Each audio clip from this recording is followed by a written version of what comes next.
আজ তোমাদের সাথে শেয়ার করব এমন একটা কোরিয়ান বেকারি যেটা কলকাতার বুকেই অবস্থিত এবং যেখানে প্রত্যেকটা কোরিয়ান খাবারই কিন্তু ভীষণই সাধ্যের মধ্যে অ্যাভেলেবল। তো তোমরা তো মেনু কার্ডটা দেখতেই পাচ্ছ, জাস্ট একটা হালকা করে স্নিক পিক দিলাম। তারপরে অ্যাম্বিয়েন্সটাও দেখাচ্ছি। দেখতেই পাচ্ছ অ্যাম্বিয়েন্সটা কতটা সুন্দর, খুবই কোরিয়ান অ্যাপ্রোপ্রিয়েট একটা অ্যাম্বিয়েন্স। আমার কাছে তো বেশ ভালো লেগেছে। তো তোমরাও দেখো কতটা সুন্দর আশেপাশটা।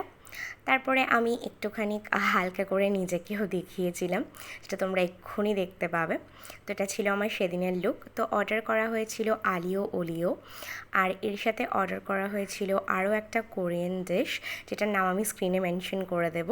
তো খাওয়া দাওয়া চলছে, আর আমি জানতাম না কোরিয়ানরা চা নিয়ে এতটা অবসেসড। তো চায়ের একটা বিপুল মেনু ছিল।